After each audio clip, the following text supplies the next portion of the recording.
तो आज की क्लास में हम लोग एक नया टॉपिक पढ़ने जा रहे हैं, that is Gauss theorem. Gauss theorem पढ़ने के लिए लास्ट क्लास में मैंने आपको बताया था एरिया वेक्टर क्या होता है और फ्लक्स क्या होता है। तो वहां से हम लोगों को फ्लक्स क्या पता चला था, फ्लक्स इज इक्वल टू होता है phi which is equal to integration of E dot DS. याद है ना, लास्ट क्लास में पढ़े थे।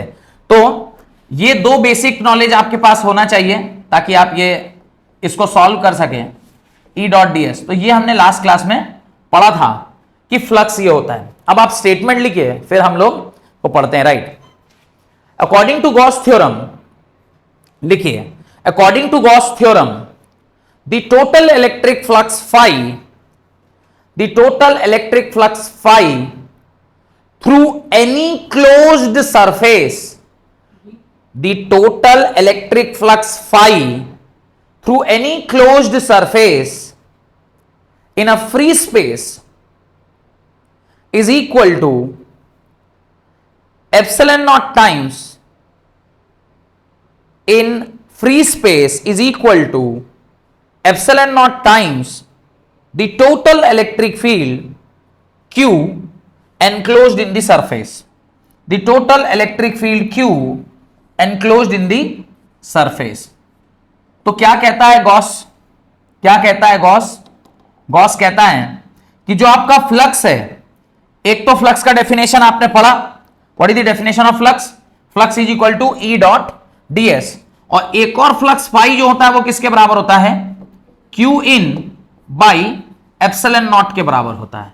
इसको अगर मैं इक्वेशन नंबर 1 मान रहा हूं, इसको अगर मैं इक्वेशन नंबर 2 मान रहा हूं, तो इस दोनों इक्वेशन को जब आप एक साथ लिखिएगा तो आप क्या लिखेंगे? दोनों इक्वेशन को एक साथ लिखेंगे तो क्या लिखेंगे? You will write integration of E dot DS is equal to what? Q in by epsilon naught. और this is called as Gauss theorem, जो कि अल्टीमेटली किसके बराबर है?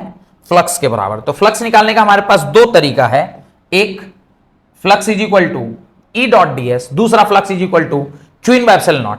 ये Q in by epsilon naught हमें कहां से पता चला? ये Q in by epsilon naught हमें पता चला by Gauss theorem. Gauss theorem क्या कहता है? According to Gauss theorem the total electric flux phi through any closed surface, किसी भी क्लोज्ड सरफेस में जो फाई है इन a free space is equal to charge enclosed by the surface divided by epsilon naught. और इस हिसाब से दोनों को जब आपने एक साथ लिखा तो ये आपका एक्सप्रेशन निकल के आता है। इसका क्या बेनिफिट है और इसको हम लोग कहां यूज कर सकते हैं? अब एक चीज देखिए, यहां से इलेक्ट्रिक फील्ड किसी भी एनक्लोज सरफेस में जो क्यू इन है ये निकालना हमारे लिए बहुत आसान काम है। क्यों? कोई सरफेस के अंदर कितना चार्ज एनक्लोज्ड है ये आप आराम से निकाल सकते हैं। एप्सिलॉन नॉट कांस्टेंट है, इसके बारे में बहुत ज्यादा सोचना नहीं है। तो ये दोनों आपको पता चल गया। अगर ये एक गॉसियन सरफेस है, कैसा सरफेस है? Gaussian surface. गॉसियन सरफेस का एक कंडीशन होता है कि एक गॉसियन सरफेस, दो मुख्य बातें हैं गॉसियन सरफेस की। पहला है गॉसियन सरफेस का जो मुख्य बात कि जो इलेक्ट्रिक फील्ड वेक्टर है जो आप गॉसियन सरफेस लेंगे उस गॉसियन सरफेस से क्या होना चाहिए? परपेंडिकुलर होना चाहिए। जो इलेक्ट्रिक फील्ड है उस गॉसियन सरफेस पर क्या होना चाहिए? परपेंडिकुलर होना चाहिए। और सेकेंड जो वेरी इंपॉर्टेंट बात है वो ये है कि जो आप ये गॉसियन सरफेस लेते हैं या ये जो गॉस लॉ जहां लगाते हैं, ये ज्यादातर किस केस में लगता है? जो सर्किट, जो ऑब्जेक्ट है वो कैसा होना चाहिए? सिमेट्रिकल जो फिगर या सिमेट्रिकल ज्योमेट्री, जिस भी पर्टिकुलर जगह पर चार्ज रखा हुआ है उसका जो शेप होना चाहिए वो कैसा होना चाहिए? सिमेट्रिकल ज्योमेट्री का होना चाहिए। अगर ये दोनों कंडीशन है तो आप उस पर ये वाला फॉर्मूला आसानी से लगा सकते हैं। तो इसके नीचे आप लिखिए proof of Gauss theorem, proof of Gauss theorem. Right, consider an isolated point charge Q placed at a point O. Consider an isolated surface, isolated point charge Q placed at point O. Consider an isolated point charge Q placed at point O. ठीक है? अब मान लीजिए कहीं पर एक random किसी एक जगह पर, ये मान लीजिए कोई एक जगह है, इस पॉइंट, इसको हम लोग कोई ओ पॉइंट है, इस पर एक चार्ज रखा हुआ है Q। हम ये जानना चाहते हैं कि किसी एक पॉइंट यहां से R दूरी पर, यहां से R दूरी पर कोई एक पॉइंट है, यहां से R दूरी पर कोई एक पॉइंट है, उसके ऊपर क्या इलेक्ट्रिक फील्ड होगा। तो हम लोग इसको पहले कैसे निकालते थे, पहले कैसे निकाले हुए थे, आप इसके ऊपर फोर्स निकाल देते, फोर्स डिवाइडेड बाय Q करते थे, याद है ना। अरे electric field is equal to क्या लिखे थे, F by Q naught. F by Q, अगर F बाई क्यू नॉट करते थे इस तरह से आपका इलेक्ट्रिक फील्ड निकल के आता था। फिर फोर्स निकालते थे, तो फोर्स कैसे निकालते थे, तो electric field is equal to 1/4 pi epsilon naught Q into Q naught by R square into 1/, Q naught से क्यू नॉट कट गया, तो E is equal to 1/4 pi epsilon naught Q by R square. ऐसे इलेक्ट्रिक फील्ड आया था, याद है। ऐसे ही अभी अगर मान लीजिए मुझे यहां पर किसी पॉइंट पर निकालना है, तो इसको निकालने के लिए हमारे पास एक तरीका तो यह है कि भाई हम ऐसे करके उसका पूरा डेरिवेशन करके निकालें। सेकंड एक तरीका है कि आप क्या कीजिए, इसके चारों तरफ एक गॉसियन सरफेस ले लीजिए, इसके चारों तरफ एक क्या ले लीजिए, गॉसियन सरफेस ले लीजिए। तो हमने एक यहां पे स्फेरिकल, थोड़ा ज्यादा बड़ा बन गया है हमारा, ऐसा करके क्या ले लिया आपने,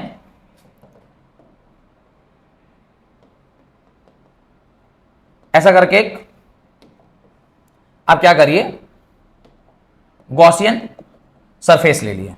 ऐसा करके आपने क्या ले लिया, एक गॉसियन सरफेस ले लिया। अब ये जो गॉसियन सरफेस लिया है, इसके अंदर ये चार्ज क्या है, एनक्लोज्ड है, एट दूरी कितना r। तो गॉसियन ये क्या कहता है, इंटीग्रेशन, ये जो आपका गॉसियन थ्योरम, गॉस थ्योरम क्या कहता है, integration E dot ds is equal to charge enclosed by epsilon naught. कोई दिक्कत। अब ध्यान देकर देखिए, क्या मैं इस इलेक्ट्रिक फील्ड को यहां से बाहर निकाल सकता हूं। इंटीग्रेशन क्या हो गया, ds किसका, इस गॉसियन सरफेस का। गॉसियन सरफेस यहां पर क्या है, एक स्फेरिकल सरफेस है, और स्फेरिकल सरफेस का सरफेस एरिया कितना होगा, 4 पाई आर स्क्वायर। तो अगली लाइन पर, अच्छा चार्ज कितना एनक्लोज था, क्यू ही एनक्लोज था, डिवाइडेड बाय एप्सिलॉन नॉट। यहां पे E इंटू, क्या मैं इसे 4 पाई आर स्क्वायर लिख सकता हूं, इज इक्वल टू क्या, Q बाई एप्सिलॉन नॉट। और यहां से इलेक्ट्रिक फील्ड क्या निकल के आया, इलेक्ट्रिक फील्ड क्या निकल के आया, देखिए 1/4 pi epsilon naught, 4 pi epsilon naught Q whole divided by R square. Same आया, अलग अलग आया, सेम ही आया। पर इस वाले में आपने क्या यूज किया, गॉस थ्योरम।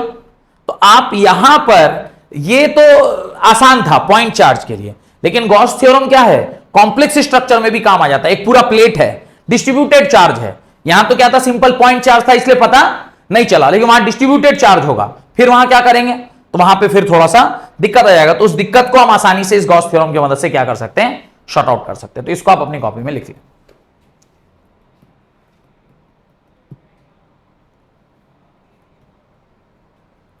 तो अगर आपसे पूछेगा एक्सप्रेशन फॉर गॉस थ्योरम क्या है, तो what is the expression for Gauss theorem, इसमें से एक्सप्रेशन गॉस थ्योरम का कौन सा है, जिस पे मैंने क्या किया है, डबल टिक लगाया है। This is the expression for Gauss theorem of electrostatic. तो ये ओल्ड मेथड था, और ये जो अभी आपने किया ये बाय यूजिंग गॉस थ्योरम। तो ये गॉस थ्योरम को यूज करके आपने तुरंत से निकाल लिया। कोई दिक्कत,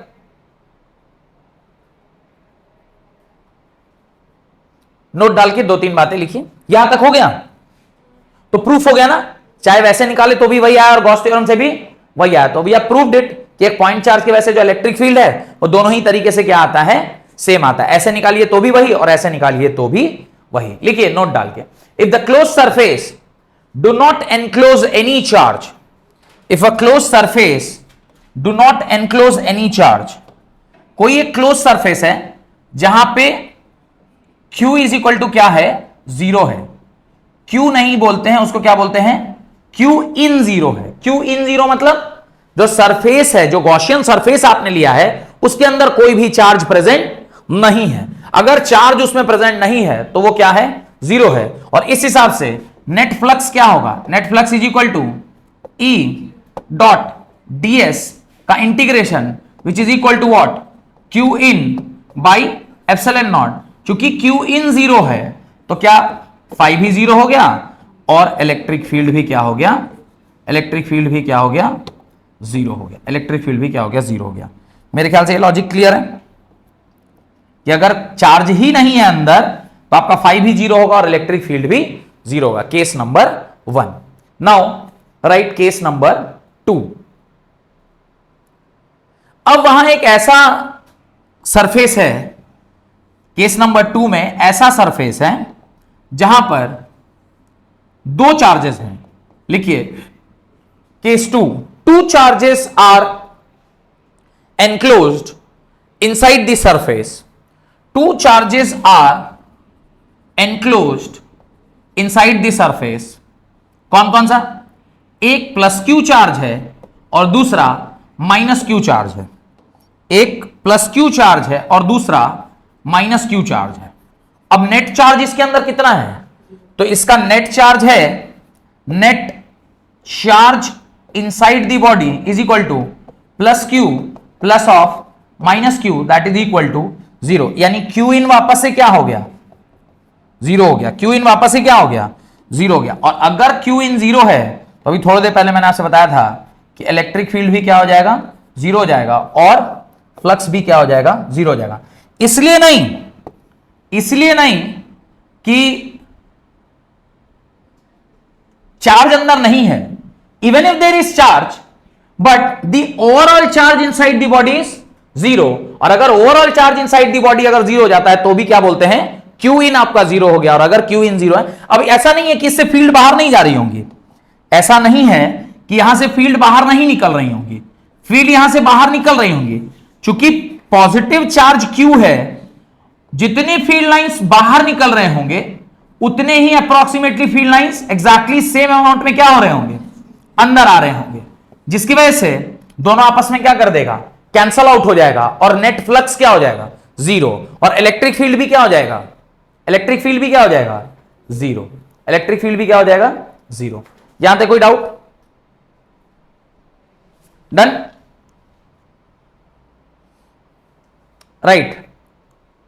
if the charge enclosed by the body, point number 3 note के अंदर, point number 3, if the charge enclosed by the surface, inside the surface, if the charge enclosed inside the surface has discrete distribution of charges, has discrete distribution of charges।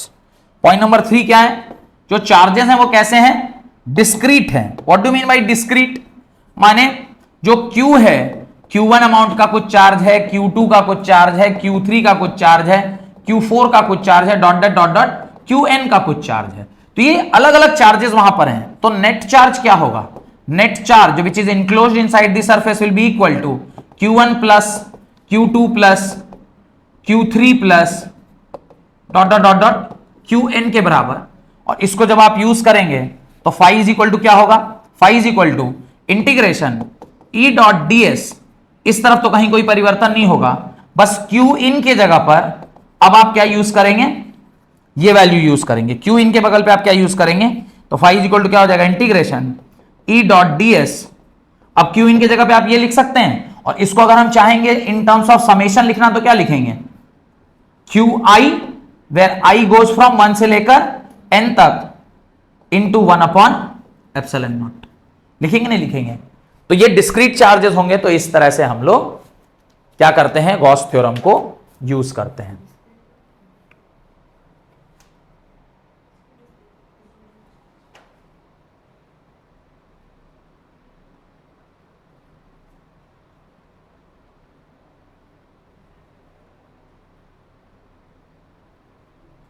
यहां तक कोई doubt?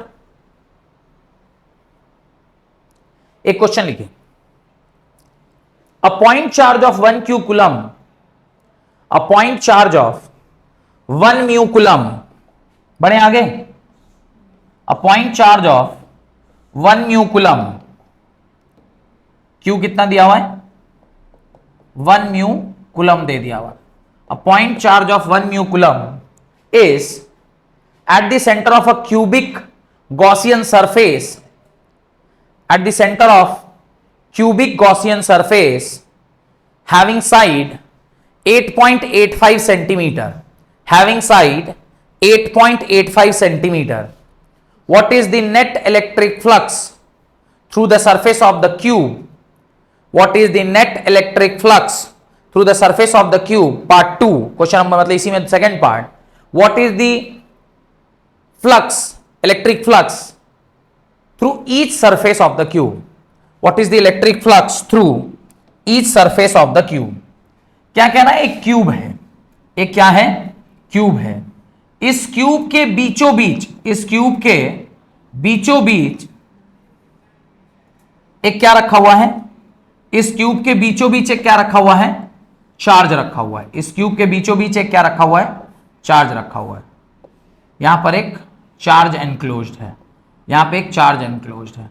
ये charge जो यहां पर ठीक centre पे रखा हुआ है, उसकी वैल्यू क्या दी गई है, Q दी गई है. और जो लेंथ है साइड का वो कितना दिया हुआ है, 8.85 सेंटीमीटर.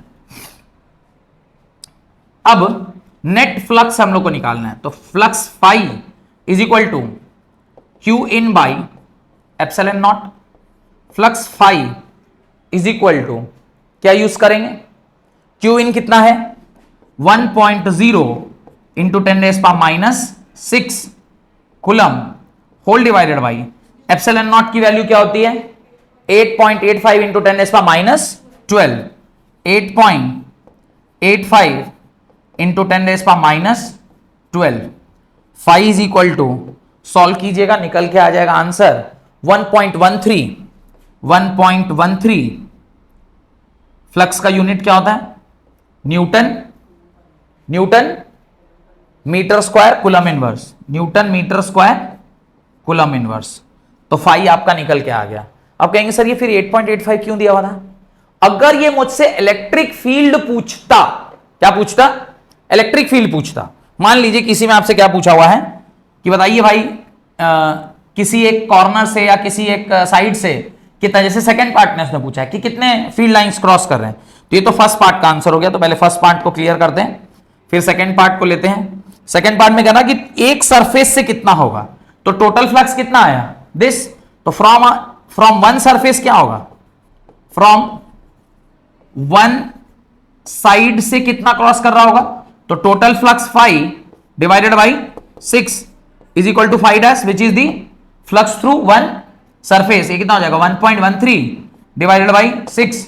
सॉल्व कर लीजिए, जो होगा वो क्या हो जाएगा, आंसर हो जाएगा. This is the answer to the second part. कि अब अगर मान लीजिए 6 सरफेस है, टोटल 6 सरफेस से इतना फ्लक्स निकल रहा है, क्योंकि सिमेट्रिकल ज्योमेट्री है तो किसी भी फ्लक्स से जो निकलेगा वो कितना निकलेगा, उतना ही निकलेगा. तो उसको डिवाइड बाय 6 कर दिया. Now moving to the third part of the answer. Third part question लिखवाए नहीं है, पर अभी मैं आपसे बोल रहा हूं. मान लिया आपसे इलेक्ट्रिक फील्ड पूछता कि बताइए भाई इलेक्ट्रिक फील्ड कितना होगा, तो इलेक्ट्रिक फील्ड कैसे निकालते हैं, phi is equal to integration of E dot ds. अब ध्यान देकर देखिए, क्या मुझे फाई पता है 1.13. ई को बाहर निकाल लेते हैं, integration of ds. Surface area का इंटीग्रेशन क्या होता है क्यूब का, 6a स्क्वायर के बराबर होता है. 6a स्क्वायर, एक साइड का a स्क्वायर, 6 साइड है तो 6a स्क्वायर. तो टोटल सरफेस एरिया क्या हो गया 1.13 is equal to E times 6a square. और यहां पर a कितना है, a is equal to 6 into 8.85 into centimetre में दिया है, तो मीटर में बदलेंगे क्या करना पड़ेगा 10⁻². यहां से क्या मैं इलेक्ट्रिक फील्ड निकाल सकता हूं, इलेक्ट्रिक फील्ड क्या आएगा न्यूटन पर कूलम. और जो भी होगा ये क्या हो जाएगा आपका आंसर हो जाएगा. कहां पे, ये पूरे का स्क्वायर भी होगा. ठीक है, थैंक यू. ये पूरे का क्या होगा, स्क्वायर भी होगा, क्योंकि 6a स्क्वायर है.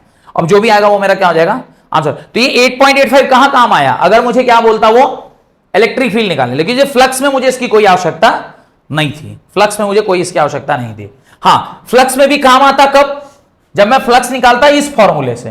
पर इस फॉर्मूले निकालने के मेरे को क्या चाहिए, इलेक्ट्रिक फील्ड चाहिए, जो मुझे पता नहीं था. तो फिर गॉस थ्योरम मुझे क्या करेगा, मदद करेगा. गॉस थ्योरम क्या कहता है भाई, सीधे फाई इज इक्वल टू क्या कर दो, जितना चार्ज उस गॉसियन सरफेस में क्या हुआ है एनक्लोज्ड हुआ है, उसको आप क्या कर दो एप्सिलॉन नॉट से डिवाइड कर दो और आपका काम बन जाएगा।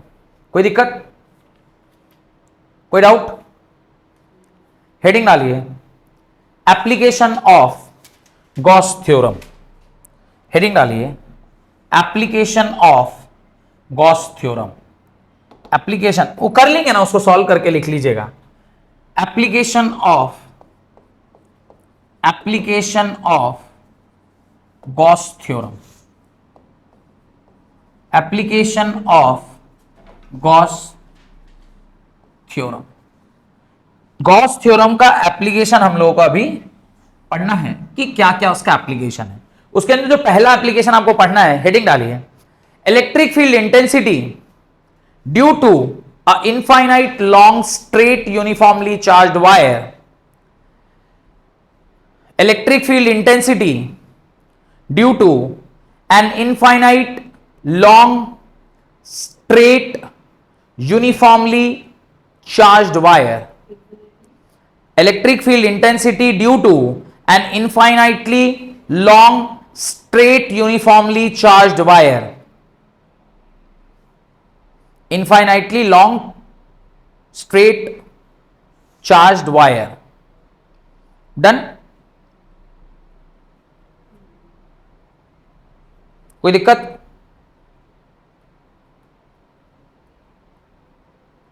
लिखिए। अब पहले डायग्राम देख लेते हैं, फिर उसके बाद लिखते हैं। ये आपका एक स्ट्रेट लॉन्ग वायर है, और जब आप लॉन्ग वायर बोलते हैं ना, उसका क्या मतलब होता है कि इधर भी इंफिनिटी तक जा रहा है और इधर भी इंफिनिटी तक जा रहा है। और इसकी वजह से किसी एक बगल के पॉइंट पर, मान लीजिए यहां पर कोई एक पॉइंट है, यहां पर कोई एक पॉइंट है, इस पॉइंट पर इस वायर की वजह से क्या फील्ड होगा मुझे निकालना है। क्या करना है? इस वायर की वजह से इस पर क्या फील्ड होगा वो मुझे निकालना है। डन?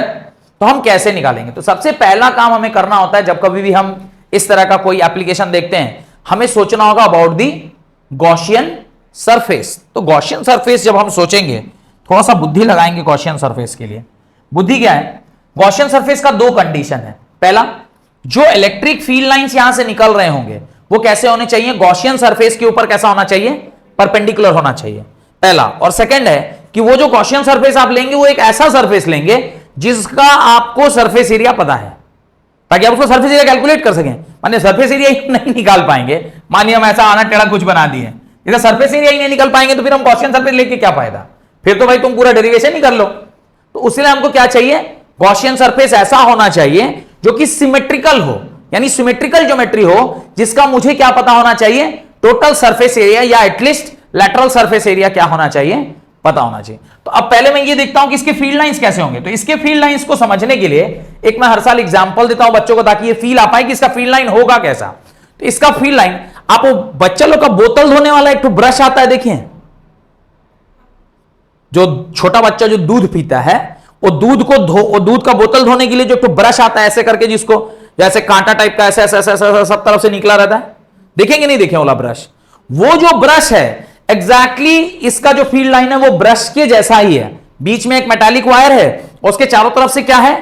तो वो जो वायर से फील्ड निकल रहे हैं ऐसे निकलेंगे ना, परपेंडिकुलर टू, ऐसे इसके सब ऐसे परपेंडिकुलर निकलेगा, और ये ऑल डायरेक्शन में होगा। कैसा होगा? तो मैं ये बना नहीं रहा, बस ये बता रहा हूं कि आप इससे ध्यान रख सकते हैं। किससे? कि वो जो ब्रश, बॉटल साफ करने वाला, जो थर्मस वगैरह साफ करने वाला जो ब्रश होता है, वो ब्रश बेस्ट रिप्रेजेंट करता है इसके फील्ड लाइंस को। तो ये फील्ड लाइंस कैसा है? ये मान लीजिए अगर बीच का वायर है, चारों साइड से कांटा कांटा कांटा कांटा हर साइड से निकला हुआ है, और वो ऊपर से नीचे निकला हुआ है। उसको अगर आप बाहर से देखिएगा तो कैसा दिखाई देगा? सिलेंड्रिकल दिखाई देगा। वो जो ब्रश है वो कैसा दिखाई देता है? सिलेंड्रिकल। तो इसका जो हम लोग गॉसियन सरफेस लेते हैं, इसका जो हम लोग गॉसियन सरफेस लेते हैं, वो भी कैसा लेते हैं? वो भी कैसा लेते हैं? सिलेंड्रिकल लेते हैं। वो भी कैसा लेते हैं? सिलेंड्रिकल लेते हैं। तो इसका गॉसियन सरफेस कैसा होता है? सिलेंड्रिकल नेचर का। सिलेंड्रिकल नेचर लेने से क्या फायदा? अब इससे जो फील्ड लाइंस ओरिजिनेट हुए होंगे, इससे जो फील्ड लाइंस ओरिजिनेट हुए होंगे, ये सरफेस के क्या रहा होगा? परपेंडिकुलर रहा होगा। पहला कंडीशन सेटिस्फाई हुआ। और दूसरा कंडीशन क्या बोल रहे हैं? दूसरा कंडीशन, ये एक नॉन ज्योमेट्रिकल फिगर है, यानी सिमेट्रिकल ज्योमेट्रिकल फिगर है, जिसका सरफेस एरिया हमारे निकालना बहुत आसान काम है। ये लॉजिक क्लियर है? तो लिखिए इस बात को, right. Consider an infinite very thin straight, consider an infinite very thin straight uniformly charged wire, consider an infinite very thin straight uniformly charged wire having linear charge density lambda, having linear charge density, इसके ऊपर जो charge है वो charge पर unit length है, और अगर charge पर यूनिट लेंथ है तो उसको हम लोग पढ़े थे ना डिस्ट्रीब्यूटेड चार्ज में या कंटिन्यूअस चार्ज डिस्ट्रीब्यूशन में, इसको हम लोग क्या ले रहे हैं, लैम्डा ले रहे हैं। This is equal to lambda. तो टोटल चार्ज कितना हो गया सिस्टम के अंदर, तो हो जाएगा लैम्डा इंटू एल के बराबर, which where L is what, length of the wire. तो total charge inside the Gaussian surface, लिखिए ये डायग्राम बना लिए ना, the total charge inside the Gaussian surface is equal to the total charge inside the Gaussian surface is equal to what, q is equal to lambda into L। अब दो तीन line में और डेरिवेशन खत्म हो जाएगा, ध्यान से देखिए। हम लोग क्या जानते हैं, according to Gauss theorem E is equal to phi is equal to integration of E dot ds which is equal to q in by epsilon naught। यहां तक कोई डाउट है तो पूछिए, बढ़े आगे। अब देखिए ध्यान से देखिएगा, समझ में आ जाएगा। Phi is equal to E dot ds। अब इस ई डॉट ds को थोड़े मैं एक स्टेप में और ऐसा ही लिखता हूं, फिर इसके बारे में चर्चा करते हैं। q इन की जगह पे मैं lambda L by epsilon not लिख दूं। q इन की जगह पर, चूंकि q कितना था, चार्ज एनक्लोज्ड कितना है, चार्ज एनक्लोज्ड है लैम्डा एल के बराबर, तो आपने इसे lambda L by epsilon not लिख दिया। यहां तक कोई डाउट तो पूछिए, कोई डाउट है। अब ये जो फाई है ये इंटीग्रेशन ई डॉट डीएस के बराबर है। अब इसको थोड़ा सा फर्दर एलेबोरेट करते हैं, ध्यान से देखिए हमारे डायग्राम को। हमारे पास कितना सरफेस है, हमारे पास तीन सरफेस है। एक ये वाला ऊपर वाला सरफेस है ना, एक ये नीचे वाला सरफेस, और एक ये जो इसका बाहरी सतह है, ये जो इसका बाहरी सरफेस है, ये भी एक सरफेस है। टोटल तीन सरफेस है। इसको अगर मैं S1 मानता हूं, इसको अगर मैं S2 मानता हूं, और ये बाहर का जो है उसको क्या मान रहा हूं, S3 मान रहा हूं। थोड़ा सा ध्यान देकर देखिएगा, शायद क्लैरिटी आ जाएगी। ये जो इलेक्ट्रिक फील्ड है वो कैसा है, ऐसा है, लेकिन ये जो सरफेस है ये कैसा है, कुछ एक सिलेंड्रिकल कोई ऑब्जेक्ट है नहीं, एक पेज है, पेज है तो दीजिए, कोई भी ऐसा रफ पेज टाइप का कोई भी। हाँ बॉटल, हाँ bottle is the best, no bottle best. अब देखिए जो बॉटल है हमारा, ये बॉटल, यह इसके मान लीजिए बीचों बीच क्या जा रहा है, ये वायर जा रहा है, इसके बीचों बीच वायर जा रहा है, और जो हमारा इलेक्ट्रिक फील्ड है वो कैसा है, ऐसे परपेंडिकुलर है, यानी सेंटर से मूविंग आउटवर्ड। ये सरफेस का एरिया वेक्टर क्या है, ये ऊपर सर्कल है, अरे सिलेंडर का ऊपर वाला क्या पार्ट है, सर्कुलर पार्ट है। अगर ऐसे रखा हुआ है तो इसका एरिया वेक्टर कहां है, ऊपर, और इलेक्ट्रिक फील्ड कहां है, इधर। यानी यहां पर अगर आप देखिएगा तो ये इलेक्ट्रिक फील्ड वेक्टर है, और इधर कौन है, एरिया वेक्टर है। बीच का एंगल कितना हुआ, 90 डिग्री। तो अगर मैं इसको, ये जो टर्म है आपका, इसको मैं अभी ऐसा लिखूं, कैसा लिखूं, integration of first surface S1 को E dot ds plus integration of second surface E dot ds plus integration of third surface E dot ds। ये किसके बराबर होना चाहिए, Q in by epsilon not, जो कि क्या हो गया है, lambda L by epsilon naught के बराबर। यहां तक कोई डाउट। अब जैसा ऊपर का सरफेस वैसा ही नीचे का, तो नीचे में भी एरिया वेक्टर कहां होगा, नीचे, और इलेक्ट्रिक फील्ड वेक्टर किधर होगा, इधर। तो दोनों के बीच का एंगल कितना हो जाएगा, 90 डिग्री। तो मैं क्या यहां पे भी लिख सकता हूं कि ये वाला जो वेक्टर है, ये S2 वेक्टर इधर है और इलेक्ट्रिक फील्ड वेक्टर इधर है, इसके बीच का एंगल कितना हो गया, 90 डिग्री। अगर 90 डिग्री है तो डॉट प्रोडक्ट क्या होगा, 0। अगर 90 डिग्री है तो डॉट प्रोडक्ट क्या हो जाएगा, तो ये वाली क्वांटिटी क्या हो गई, जीरो, और ये वाली क्वांटिटी भी क्या हो गई, जीरो। रीजन क्या लिखिएगा, because the angle between what and what, area vector and electric field vector is equal to what, equal to 90 degree. और 90 डिग्री हुआ तो आप क्या लिख सकते हैं, cos 90 degree is equal to what, zero. तो ये दोनों टर्म जीरो हो गए, इसमें कोई दिक्कत है तो बताइए, बढ़े आगे।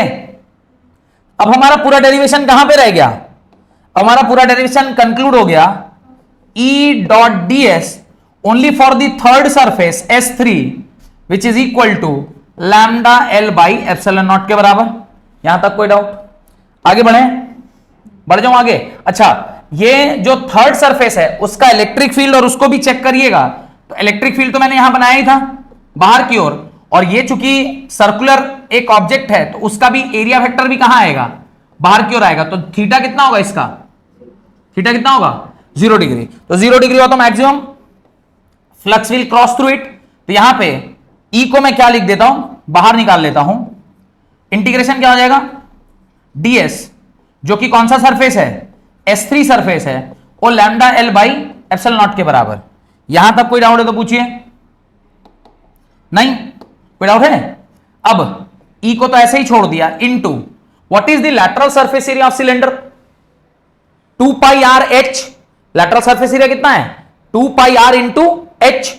तो इसको मैं 2 पाई आर एल ले लेते हैं, क्योंकि हमने क्या माना हुआ है, लेंथ माना हुआ है। ये किसके बराबर, lambda L by epsilon naught, L से L cancel, electric field is equal to lambda by 2 pi R into epsilon naught. थोड़ा सा और बुद्धि लगाएंगे, ऊपर नीचे क्या कर दीजिए, 2 से मल्टीप्लाई कर दीजिए। बोलेंगे सर ऐसा क्यों कर रहे हैं, E is equal to 2 lambda 4 pi epsilon naught into R. ये 4 पाई एप्सिलॉन नॉट का वैल्यू हम लोग जानते हैं ना, इसलिए इसको ऐसे टर्म में लिख दिए जो थोड़ा सा इजीली कैलकुलेटिव हो। और इलेक्ट्रिक फील्ड आपका निकल कर आ गया कितना, 2 lambda by 4 pi epsilon naught R. या फिर आप ओरिजिनल टर्म में अगर रखना चाहते हैं, ओरिजिनल टर्म्स में अगर रखना चाहते हैं विदाउट मल्टीप्लाइंग दिस, तो आप वो भी लिख सकते थे, electric field is equal to lambda by 2 pi epsilon naught into are.